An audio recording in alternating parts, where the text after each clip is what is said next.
para pastor, para suster. Sekali lagi saya mengucapkan selamat malam kepada kita semua. Saya harap suara saya bisa didengar ya. Jelas, Padre. Oke, terima kasih. Seperti yang sudah disampaikan sama Ibu Yulce tadi, malam hari ini saya akan membagikan renungan saya sehubungan dengan novena Medali Wasiat. Semoga bisa memperkaya renungan atau refleksi dari Bapak Ibu, para pastor, suster sekalian, agar semakin menambah kesanah penghayatan iman kita di dalam menghayati, menghidupi iman kepada Tuhan bersama Bunda Maria. Judul yang saya pilih dari renungan saya ini adalah Medali Wasiat, Rahmat untuk Pendosa yang Suci.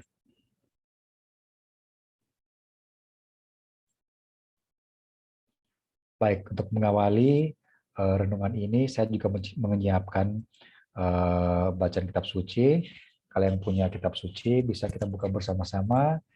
Terambil dari Injil Yohanes pasal 2 ayat 1 sampai 11. Yohanes pasal 2 ayat 1 sampai 11. Teksnya juga saya siapkan, kita bisa membaca bersama-sama. Injil Yohanes pasal 2 ayat 1 sampai 11. Pada hari ketiga, ada perkawinan di Kana yang di Galilea, dan Ibu Yesus ada di situ. Yesus dan murid-muridnya diundang juga ke perkawinan itu. Ketika mereka kekurangan anggur, Ibu Yesus berkata kepadanya, "Mereka kehabisan anggur." Kata Yesus kepadanya, "Mau apakah engkau daripadaku, Ibu, saat ku belum tiba?" Tetapi Ibu Yesus berkata kepada pelayan-pelayan, "Apa yang dikatakan kepadamu, buatlah itu." Di situ ada 6 tempayan yang disediakan untuk pembasuhan menurut adat orang Yahudi, masing-masing isinya 2-3 boyong. Yesus berkata kepada pelayan-pelayan itu, "Isilah tempayan-tempayan itu penuh dengan air." Dan mereka pun mengisinya sampai penuh. Lalu kata Yesus kepada mereka, "Sekarang cedoklah dan bawalah kepada pemimpin pesta." Lalu mereka pun membawanya. Setelah pemimpin pesta itu mengecap air yang telah menjadi anggur itu, dan ia tidak tahu dari mana datangnya, tetapi pelayan-pelayan yang mencedok air itu mengetahuinya. Ia memanggil mempelai laki-laki dan berkata kepadanya, "Setiap orang menghidangkan anggur yang baik dahulu, dan sesudah orang puas minum, baru kurang baik. Kan tetapi, engkau menyimpan anggur yang baik dari sekarang." Hal itu dibuat Yesus di Kana yang di Galilea sebagai yang pertama tandanya. Dan dengan itu, ia telah menyatakan kemuliaannya, dan murid-muridnya percaya kepadanya. Demikianlah Injil Tuhan, terpujilah Kristus. Baik, saudara-saudaraku, di bagian awal atau pertama dari renungan saya, refleksi saya mau kembali menyegarkan kepada kita. Saya percaya kita semua sudah tahu, kita semua sudah menginsafi bahwa kasih Allah selalu terarah kepada kita. Kita ingat dalam kitab suci dengan terang, dengan jelas, firman mengatakan kepada kita, memberi kesaksian kepada kita. Karena begitu besar kasih Allah akan dunia ini, sehingga ia mengutus putranya yang tunggal, supaya barang siapa yang percaya kepadanya tidak binasa, melainkan beroleh hidup yang kekal. Kasih Allah nyata. Saya mencoba merenungkan secara sederhana bahwa Allah di dalam kasih-Nya menciptakan kita. Penciptaan ini boleh kita renungkan sebagai penciptaan pada awal mula, maupun penciptaan kita sebagai manusia baru, manusia yang diselamatkan. Allah mencipta, Allah menyelamatkan, dan Allah senantiasa tetap bekerja untuk mengasihi kita manusia, mendatangkan kebaikan untuk kita manusia teristimewa, manusia yang percaya yang berharap, yang bertaut kepadanya. Saya mencoba mengingatkan kepada kita, sekali lagi saya percaya kita sudah memahaminya, hanya sekedar menyegarkan saja. Bahwa kasih Allah dinyatakan dalam tanda-tanda dalam sakramen-sakramen gereja. Tentu saya yakin kita semua sudah tahu tentang sakramen-sakramen gereja. Bahwa di dalam iman kita gereja Katolik, kita mengimani ada 7 sakramen. 7 sakramen gereja. Dan kalau kita mau sekedar mengulang lagi jumlah 7 itu, yang pertama adalah sakramen permandian atau pembaptisan.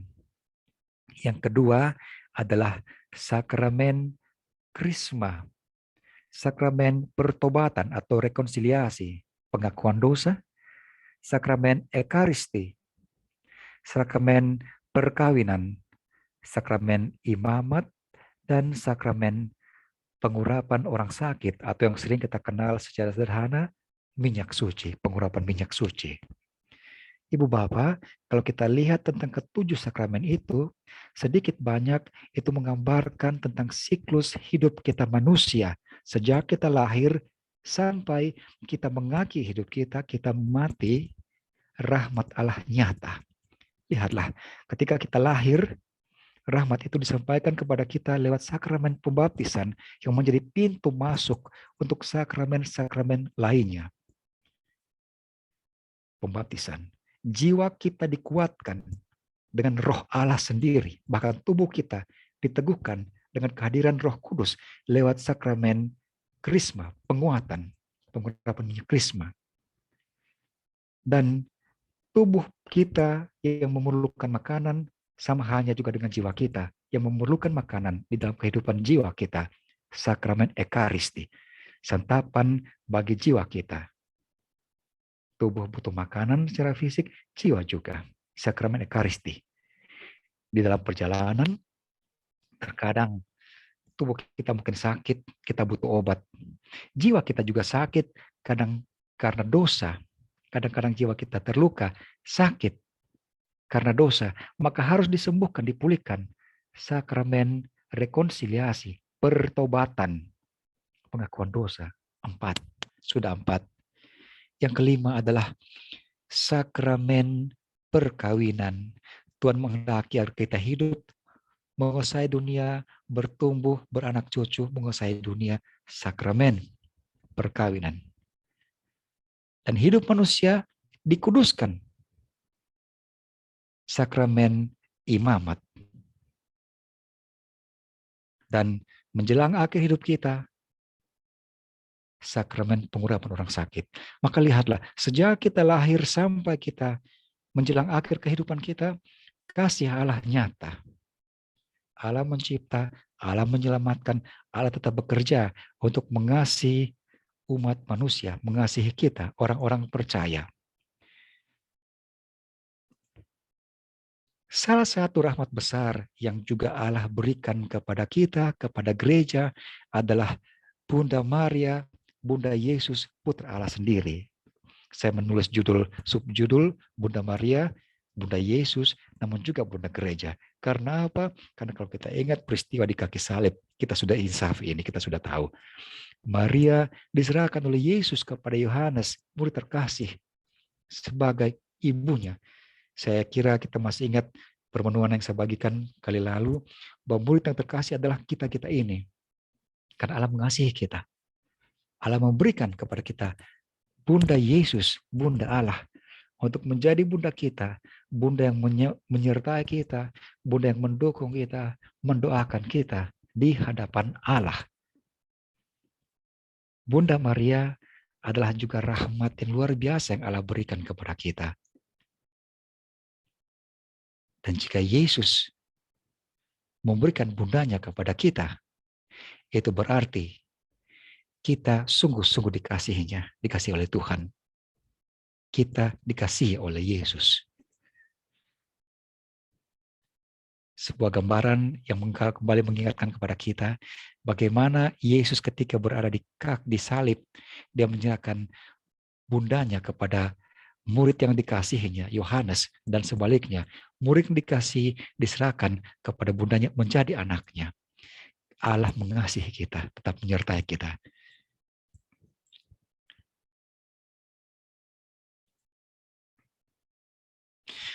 Tentang Bunda Maria, saudara-saudariku, kalau kita baca dalam kitab suci, walaupun informasi atau kisahnya sangat sedikit, di sana selalu ditampakkan bagaimana Maria menunjukkan kebaikannya, perhatiannya di dalam menanggapi rahmat Tuhan. Kita ingat peristiwa kabar sukacita. Waktu itu, Bunda Maria tidak tahu apa yang sedang terjadi. Aku ini belum bersuami, bagaimana bisa punya anak? Tetapi ketika malaikat mengatakan bahwa Roh Kudus akan menaungi dia, Roh Allah akan menyertai dia, dia menerima itu. Dia menanggapi rahmat Tuhan, apa yang disampaikan Tuhan, kabar sukacita. Bahkan ketika kita ingat Maria dan Yosef membawa Yesus ke bait Allah untuk dipersembahkan, Simeon memberikan ramalan bahwa pedang akan menusuk dia. Itu bukan ramalan yang baik, tentu saja kita bayangkan ketika seseorang mengatakan kepada kita, pedang akan menusuk jiwamu. Tapi Bunda Maria menerima semua itu, menyimpan dalam hatinya, merenungkannya. Bunda Maria menunjukkan perhatiannya dalam menanggapi rahmat Tuhan. Namun bukan hanya sekedar menerima atau menanggapi, menyimpan dalam hatinya, tetapi dia meneruskan rahmat itu kepada orang lain. Kita ingat peristiwa perkawinan di Kana yang kita dengar atau kita baca dalam Injil tadi. Tidak ada pernah dikatakan bahwa ada orang datang kepada Maria, meminta Maria supaya berbicara kepada Yesus atau melakukan sesuatu. Tetapi Bunda Maria punya perhatian. Rahmat diteruskan. Atau juga peristiwa visitasi, perkunjungan Bunda Maria kepada Elizabeth, saudaranya, sanaknya. Bagaimana Bunda Maria yang dikuasai atau diberikan rahmat Tuhan itu menunjukkan perhatiannya kepada saudaranya, saudarinya Elizabeth. Saya kira ini juga menjadi perhatian bagi kita untuk saling membagi kasih, membagi perhatian kepada sama kita, terutama yang membutuhkan. Maria bertekun dan berdoa bersama para rasul. Ingat, menjelang peristiwa Pentakosta.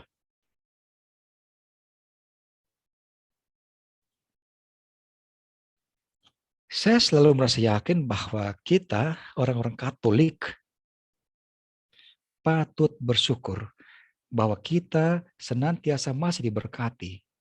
Kita masih insyaf akan peran Bunda Maria dalam tata keselamatan, dalam membagikan kerahiman Tuhan. Saya kira kita orang Katolik lah yang masih menyapa Bunda Maria dengan sebutan yang akrab, yang intim, yang manis, Bunda Maria. Saya percaya bahwa ini adalah sebuah berkat tersendiri. Kita mengalami Bunda Allah sebagai Bunda kita juga. Ini sungguh membahagiakan. Bahwa kita tetap mengamini penyertaan Tuhan lewat dan dalam Bunda Maria yang bertujuan untuk menolong kita di dalam sejarah hidup kita. Tadi saya katakan bahwa rahmat Allah ternyata juga lewat dan dalam Bunda Maria. Nah, malam ini kita akan sedikit bermenung tentang peristiwa penampakan Bunda Maria kepada Santa Caterina Labor. Juga tentang medali wasiat dan pesan Bunda Maria untuk disampaikan kepada banyak orang, teristimewa orang-orang percaya. Ini adalah foto atau gambar dari Santa Caterina. Saya kira kita semua sudah atau pernah melihatnya mungkin ya di internet, atau mungkin ada yang punya gambar kudus tentang orang suci ini, Santa Caterina. Labore adalah nama tempat di Prancis di mana beliau dilahirkan sehingga dipakai nama Santa Caterina Labore. Seperti juga kita dengar nama Santa Caterina dari Siena, Tersia Avila. Avila itu nama kota tempat dia berasal atau dilahirkan. Santa Teresa kanak-kanak Yesus yang sering dikenal dengan nama Teresa Lisieux karena itu tempat lahirnya. Nah, ini Santa Caterina Labore. Kita sudah tahu saya kira bahwa Santa Caterina adalah orang sederhana namun beriman. Dan terbukti bahwa dia mau mengikuti Tuhan secara lebih istimewa di dalam hidup sebagai seorang religius. Rahmat Tuhan bukan cuma untuk orang sederhana, bukan cuma untuk orang miskin, bukan cuma untuk orang kaya, bukan cuma untuk orang benar, tetapi untuk siapa saja. Kemiskinan, kekayaan, atau apapun yang kita miliki bukan menjadi tolok ukur agar rahmat Tuhan nyata kepada kita. Tetapi soal keterbukaan hati, kerelaan untuk menerima, membagi rahmat itu kepada orang lain. Itu yang terutama. Seperti teladan Bunda Maria ataupun teladan Santa Caterina Lebore. Orang kudus yang mendapat rahmat dari Tuhan dikunjungi oleh Bunda Maria, Bunda Yesus. Ini gambaran tentang perkunjungan Bunda Maria kepada Santa Caterina di Kapela. Itu kisahnya ada juga di internet, saya kira kita bisa baca. Kerinduan Santa Caterina kepada Bunda Maria, bahwa ia menganggap Bunda Maria sebagai ibunya setelah ibu kandungnya meninggal dunia. Ini persis seperti apa yang kisah hidup Santa Teresa Lisieux, bahwa ketika ibunya meninggal, dia menganggap Bunda Maria atau mau menjadikan Bunda Maria sebagai ibunya. Menjadi menarik. Kerinduan atau cinta kepada Bunda Maria membuat hatinya sungguh-sungguh terarah, mau mencari Tuhan, dan berkat itu menjadi nyata. Memang kalau kita renungkan secara sederhana, ketika kita merindukan seseorang atau ketika kita mengasihi seseorang, tentu kita akan rela melakukan apa saja untuk menyenangkan dia yang kita kasihi. Nah, kasih kepada Bunda Tuhan membuat Santa Caterina Lebore mau melakukan apa saja untuk menyenangkan Tuhan, untuk bisa berjumpa dengan Bunda Maria, Bunda Tuhan. Dan berkat itu nyata dialami. Bunda Maria mengunjungi dia. Bunda Maria berkenan berbicara dengan Santa Caterina. Dalam kisah sucinya dikatakan bahwa dia meletakkan tangannya di atas pangkuan Bunda Maria seperti gambaran yang kita lihat di layar ini. Medali wasiat adalah yang diberikan oleh Bunda Maria kepada Santa Caterina dari Lebore agar dibagikan kepada orang-orang lain sebagai tanda rahmat. Bunda Maria berkata, inilah lambang karunia yang kulimpahkan kepada orang-orang yang memintanya kepadaku. Suruhlah membuat sebuah medali menurut bentuk ini. Barang siapa mengenakannya akan menerima karunia yang besar, terutama jika medali ini dikenakan pada lehernya. Kemudian berbaliklah gambar tersebut. Gambaran medali tadi, tampaklah gambar bagian belakang medali, yaitu huruf M. Saya tunjukkan gambarnya sekali lagi.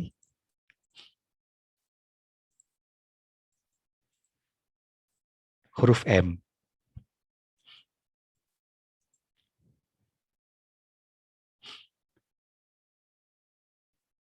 Dengan sebuah salib di atasnya, huruf M terletak di atas sebuah palang di mana di bawahnya terdapat dua hati. Hati yang pertama dilengkari mahkota duri, hati Yesus. Hati yang kedua tertusuk pedang, hati Maria. Penjelasannya amat sederhana. Kita umat Kristen ditebus oleh Tuhan yang telah disalibkan di hadapan ibunya, Maria, Ratu para Martir. 12 bintang mengelilingi penampakan tersebut. Di dalam kisah tentang penampakan Bunda Maria kepada Santa Caterina dan peristiwa di mana medali itu diberikan, dikisahkan begini, bahwa ketika Santa Caterina menerima medali itu, ia berkata, sekarang medali ini harus disebarluaskan. Devosi kepada medali dianjurkan oleh Suster Caterina secara ajaib menyebar dengan cepat. Pertobatan, mujizat yang terjadi melalui medali Santa Peran Maria tidak terhitung banyaknya. Memang kalau kita ikuti peristiwa penampakan Bunda Maria, baik peristiwa di Fatima, di Lourdes, ataupun di Medjugorje, di Kroasia itu semua pesan pertobatan selalu disampaikan agar orang-orang berdosa, saya dan Anda, siapapun mau kembali kepada Tuhan dalam pertobatan yang sejati. Nah, hal yang sama juga terjadi lewat peristiwa medali ini. Pertobatan dan mujizat terjadi melalui medali Santa Peran Maria tidak terhitung banyaknya. Sehingga nama resmi yang diberikan kepada medali tersebut adalah medali dari yang dikandung tanpa dosa. Maksudnya Bunda Maria. Tapi akhirnya nama itu dilupakan orang. Orang lebih sukanya menyebut miraculous medal, medali ajaib, atau kita di Indonesia lebih akrab dengan sebutan medali wasiat. Saya kira soal sebutan ya bisa dipertanggungjawabkan lah. Artinya itu bukan sesuatu yang paling penting, tetapi bagaimana kita mengalami, mengamini, mengimani rahmat Tuhan yang terjadi. Saudaraku, ketika membaca soal mengenangkan kalung medali wasiat, tiba-tiba pikiran saya membawa saya kepada Perjanjian Lama, Amsal pasal 3 ayat yang ketiga. Di sana dikatakan, janganlah kiranya kasih dan setia meninggalkan engkau. Kalungkanlah itu pada lehermu. Tuliskanlah itu pada loh hatimu. Secara sederhana saya bayangkan bagaimana mungkin kasih dan kesetiaan, kasih dan setia dikalungkan pada leher. Siapa yang bisa melihat kasih? Siapa yang bisa melihat kesetiaan? Seperti apa bentuknya? Lalu kalau itu bukan sesuatu yang nampak, lalu bagaimana dikalungkan pada leher? Sehingga saya membayangkan ini pasti ada maksudnya. Mengalungkan pada leher. Demikian juga soal medali wasiat yang dikalungkan pada leher. Saya mencoba merenungkan secara sederhana akan sebagikan kepada kita. Dan saya menemukan bahwa pola atau modus mungkin kata ini kurang pas ya, pola medali wasiat itu hampir mirip dengan pola skapulir Karmel, skapulir coklat yang dipakai oleh para Karmelit ataupun umat awam yang lainnya, bahwa ketika sarana-sarana suci itu diberikan untuk dikenakan, janji keselamatan juga disampaikan kepada yang memakainya. Ini gambaran medali skapulir Karmel. Kalau kita bisa membaca, ada tulisan di sini, whosoever dies clothed in this scapular shall not suffer eternal fire. Ini skapulir pemberian dari Bunda Maria dari Gunung Karmel kepada Santo Simon Stock, pemimpin Ordo Karmel pada abad ke-13. Pada saat itu, Ordo Karmel, bahkan ordo-ordo religius pada saat itu mengalami sedikit dalam tanda kutip kemunduran dalam hidupnya, dan pemimpin Ordo Karmel saat itu, Santo Simon Stock, dia berdoa kepada Bunda Maria secara khusus dalam satu devosi, dan Bunda Maria menampakkan diri kepada orang kudus itu, kepada Santo Simon Stock, memberikan skapulir itu sebagai kelengkapan dari busana Ordo Karmel, juga dengan janji keselamatan. Kalau pada peristiwa Bunda Maria dengan Santa Katarina tadi diberikan medali wasiat, kepada Santo Simon Stock diberikan skapulir. Janji diberikan. Rahmat besar akan diterima. Engkau tidak akan mengalami api penyucian, api di purgatori atau di api penyucian.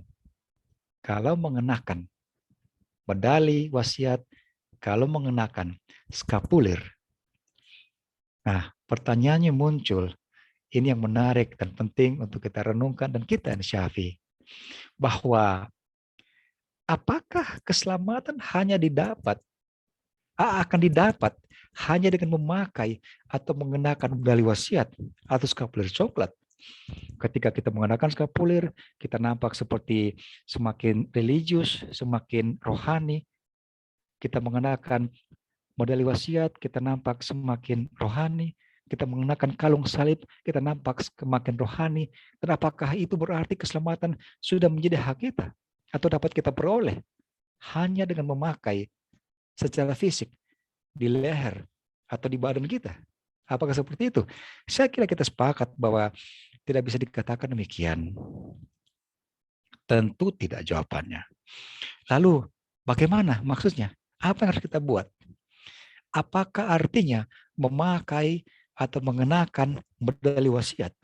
Juga skapulir misalnya. Saudara-saudari, saya percaya bahwa mengenakan medali wasiat ataupun mengenakan skapulir maknanya adalah mengenakan kebajikan Bunda Maria, menghidupi atau menghayati kebajikan-kebajikan yang nampak, yang ada dalam diri Bunda Maria. Seperti apa itu? Bahwa Bunda Maria adalah pribadi yang taat kepada Allah.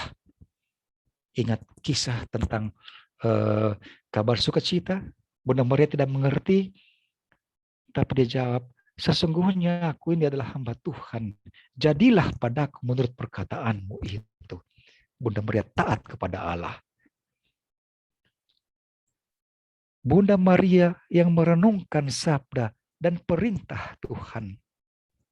Tadi saya bilang pada bagian sebelumnya bahwa ketika Simeon memberikan ramalan, pedang akan menembus jiwamu, dia simpan dalam hati.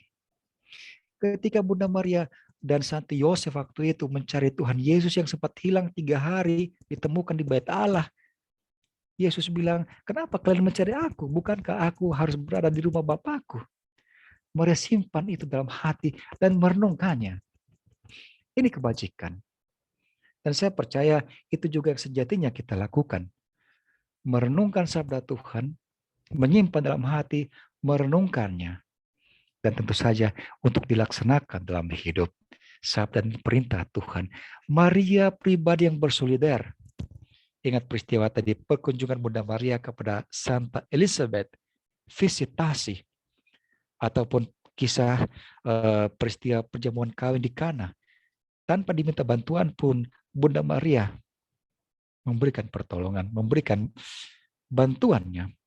Bahkan kalau kita ingat di situ, di kisah awal itu dikatakan bahwa ketika terjadi pesta itu, Bunda Maria juga ada. Tanpa diundang. Bunda Maria pribadi yang berdoa. Ingat sekali lagi kisah peristiwa menjelang Pentakosta, Bunda Maria bersekutu bersama para rasul di dalam doa dan penantian.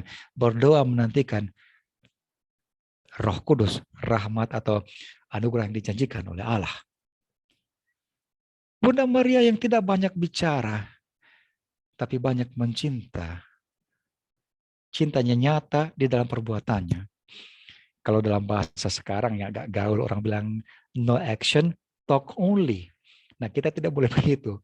Mengikuti teladan Bunda Maria. Mengikuti kebajikan Bunda Maria. Banyak action, sedikit talk.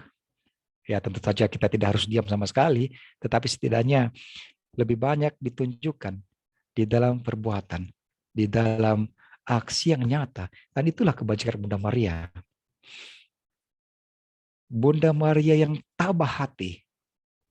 Kita ingat peristiwa ketika Yesus memikul salib, Yesus dipaku di kayu salib, Yesus wafat di kayu salib. Saya kira itu sebuah pukulan yang berat. Tetapi Bunda Maria tabah. Kita punya banyak pengalaman yang tidak mengenakan. Pengalaman mungkin sakit, pengalaman ditinggalkan, dikucilkan, dicurigai, dituduh macam-macam. Itu akan mendukakan hati kita. Tapi apakah kita bisa tabah menghadapi itu? Mengenakan kebajikan Bunda Maria. Saudara-saudaraku, saya percaya mengenakan medali wasiat adalah mengenakan kebajikan Bunda Maria. Medali wasiat ini adalah tanda rahmat Allah lewat Bunda Maria untuk disampaikan kepada kita, untuk dikenakan teristimewa bagi kita yang adalah pendosa. Bagian yang kedua yang saya mau bagikan kepada kita adalah tentang pendosa yang suci. Ini sebuah gambaran, tentu saja hanya sekedar membantu kita untuk menyadari atau merenungkan masing-masing kita. Pendosa yang suci. Siapa itu pendosa yang suci? Saudara, saya kira kita sudah sama-sama sadar. Pendosa suci itu adalah kita semua ini. Pendosa. Kenapa? Kita baca di dalam Roma pasal 3 ayat 23. Semua orang telah berbuat dosa dan telah kehilangan kemuliaan Allah. Kita berdosa, kita ini pendosa. Bahkan setelah kita ditebus, bahkan setelah kita menerima second pengakuan, kita masih cenderung di dalam dosa. Kita ini pendosa. Tentu saja kenyataan ini mau mengingatkan kepada kita agar kita bisa mawas diri. Ketika kita berdoa Salam Maria, kita berkata, doakanlah kami yang berdosa ini. Kita ini pendosa. Kita ini penuh kelemahan, penuh kekurangan. Ketika kita menyadari bahwa kita ini pendosa, penuh kelemahan dan kekurangan, sejatinya kita perlu banyak merenung, memohon ampun, berusaha untuk berbuat baik sebagai silih dosa. Bukan sebagai sebuah kenyataan supaya kita menjadi pesimis. Tidak, bukan itu maksudnya. Tetapi supaya kita tahu diri, kita mawas diri. Kita memohon ampun, dan kita juga bisa bersolidar dengan orang. Bahwa kita juga berbuat dosa, kita tidak perlulah terlalu banyak menghakimi atau memberikan penghakiman kepada orang lain, karena kita juga berdosa. Kenyataan bahwa kita ini pendosa, sejatinya harus mendorong kita untuk menjauhi sikap sombong. Jangan menjadi sombong dengan kenyataan duniawi yang kita alami. Mungkin kita mengalami keberuntungan, punya harta yang banyak. Tetapi ingat, kita ini debu, kita ini fana, kita ini punya kelemahan. Kita ini pendosa yang senantiasa membutuhkan rahmat Allah. Tetapi kenapa suci? Pendosa yang suci. Saudara, suci di sini saya mau mengajak kita untuk menyadari bahwa bukan soal suatu kondisi di mana kita murni sama sekali, tanpa ada titik-titik dosa, kita berkilau-kilauan, bercahaya. Kita suci, maksudnya bahwa kita dipanggil oleh yang suci. Kita harus terarah kepada kesucian. Ingat dalam firman Tuhan. Jadilah kita suci, sebab Dia, Bapa kita, adalah suci. Anda boleh merenungkan kembali 1 Petrus pasal 1 ayat 16. Kita diundang, kita dipanggil untuk dimurnikan. Dan tentu saja undangan itu butuh tanggapan kita. Yang mana itu akan dan harus menjadi nyata di dalam sikap hidup yang baik, yang sesuai dengan teladan Bunda Maria yang tadi kita sudah renungkan itu. Dan saudara, inilah persisnya makna memakai atau mengenakan medali wasiat ataupun skapuler coklat. Sehingga ketika kita memakai medali atau skapuler atau salib, itu bukan hanya sekedar aksesoris belaka. Tetapi lebih dari itu, kita mengenakan kebajikan-kebajikan Maria. Boleh jadi medali wasiat ataupun skapulir juga menjadi pengingat, seperti yang tadi sudah kita doakan. Menjadi pengingat bagi kita untuk sadar siapa diri kita, sadar siapa yang mengasihi kita. Lebih dari itu, kita menjadi sadar bagaimana kita harus bersikap. Saudaraku, kita ini manusia pendosa. Maka adalah baik bagi kita, masing-masing kita, menjadikan kenyataan ini sebagai sebuah cermin. Sebagai cermin. Cermin lewat mana kita melihat diri kita masing-masing. Sudah seperti apa saya? Jangan sampai ada kesombongan rohani muncul dalam diri kita.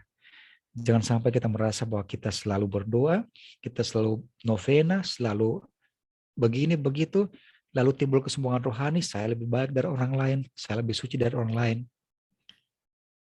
Kita harus tahu diri, rendah hati, berjuang untuk bertobat, dan jangan menunggu atau menunda untuk melakukan kebajikan-kebajikan itu. Tentu saja ketika saya mengatakan hal-hal ini bukan saja sebagai untuk saya bagikan kepada Bapak Ibu, tetapi juga untuk diri saya sendiri. Karena kita masih sama-sama sedang berjuang dalam hidup ini. Dan walaupun kita pendosa, saudara-saudariku, jangan lupa, kita dipanggil oleh Sang Suci itu sendiri. Kita diarahkan menuju kepada kesucian. Ini selain sebuah iman, ini juga sebuah pengharapan. Sehingga jangan menjadi takut, jangan menjadi pesimis atau putus asa, bahkan cemas. Tetapi percaya bahwa Allah tetap bekerja untuk mendatangkan kebaikan bagi kita. Allah memberikan rahmat-Nya kepada kita. Dan sekali lagi, rahmat itu juga ternyata lewat Bunda Maria yang senantiasa tetap menyertai dan mendoakan kita. Yang perlu dari kita, saudara-saudariku, adalah memakai medali wasiat, memakai skapulir suci di dalam makna yang tadi sudah kita renungkan tadi bersama-sama. Mengenakan kebajikan-kebajikan Bunda Maria. Saya percaya jika kita melakukan itu sungguh-sungguh, keselamatan, kebaikan akan menjadi buah, akan menjadi anugerah yang kita terima. Boleh jadi itu tidak menjadikan hidup kita menjadi lebih sempurna, menjadi lebih glowing, lebih bersuka cita, tetapi akan membuat iman kita teguh. Dalam arti bahwa seperti apa, sehebat apapun badai hidup kita, iman kita tidak goyah. Perahu rohani kita tidak akan ditenggelamkan oleh badai-badai dunia. Kita tetap setia, kita tetap kuat di dalam percaya. Saudara-saudariku, rasa-rasanya pesan Injil tadi sejatinya menyentuh kita. Di dalam Injil tadi, kita dengar Bunda Maria berkata kepada pelayan-pelayan itu, apa yang dikatakan kepadamu, buatlah itu. Apa yang dikatakan oleh Tuhan Yesus kepadamu, buatlah itu. Saya percaya bahwa Tuhan sudah banyak berkata, sudah banyak bersabda kepada kita semua, kepada saya dan kepada Anda. Apakah sabda itu Tuhan nyatakan lewat kitab suci, lewat pengalaman hidup kita, lewat renungan-renungan suci yang kita baca. Sabda kehendak Tuhan sudah disampaikan kepada kita. Maka Bunda Maria meminta kita untuk melakukan itu. Agar kita terarah menuju kepada kesucian. Itu kebenarannya saudara-saudaraku. Pekerjaan kita atau PR kita adalah bagaimana tanggapan kita. Ketika kita sudah menyadari ini sekali lagi, sudah menginsafi hal ini sekali lagi, bagaimana tanggapan kita? Tentu saja kita setuju bahwa kita mau berusaha untuk menjadi lebih baik, untuk mengenakan medali wasiat dengan lebih baik, menghidupi kebajikan, menghayati kebajikan Bunda Maria dengan lebih baik. Kita ini manusia lemah. Mari kita saling bergandengan tangan, berjalan dalam terang kasih Tuhan. Bahu-membahu, saling menguatkan di dalam doa, dalam pengharapan yang baik. Agar kita semua bersungguh-sungguh berkenan menjadi putra dan putri Bunda Maria, menjadi anak-anak Tuhan yang baik. Hidup mungkin tidak akan menjadi lebih mudah, tetapi iman kita akan semakin dikuatkan. Saudara-saudariku, tidak peduli apa yang kita alami dalam hidup, tetapi jika kita mengenakan kebajikan Maria, saya percaya kita akan bertahan di dalam semua situasi-situasi, teristimewa situasi-situasi yang sulit. Hari ini kita kembali merenungkan bahwa tanda penyertaan, tanda rahmat Tuhan, tanda keselamatan Tuhan, senantiasa Tuhan kerjakan, Tuhan berikan kepada kita, juga lewat Bunda Maria. Mungkin pada peristiwa itu, sebuah tanda khusus, yaitu medali wasiat ini disampaikan kepada Santa Caterina Liguori. Siapa tahu, ada tanda khusus yang Tuhan berikan kepada Anda masing-masing, kepada kita masing-masing. Mungkin tanda itu bukan dalam bentuk medali atau apapun, tapi coba kita cari, coba kita renungkan. Saya kira pasti ada. Setidaknya tanda yang nyata, kita masih boleh tersenyum, kita masih boleh percaya bahwa Tuhan menyertai kita. Saudara-saudariku, ini yang bisa saya bagikan kepada kita sekalian, permenungan sederhana saya. Saya berharap dalam kasih Tuhan ini bisa membantu, memperkaya renungan, refleksi saudara-saudara sekalian, sehingga semakin menguatkan kita di dalam menjalani hidup kita sebagai anak-anak Tuhan, dalam perkanjangan kita sebagai putra-putri Bunda Maria. Semoga Tuhan memberkati kita. Kemuliaan kepada Bapa dan Putra dan Roh Kudus, seperti pada permulaan, sekarang, selalu, dan sepanjang segala abad. Amin.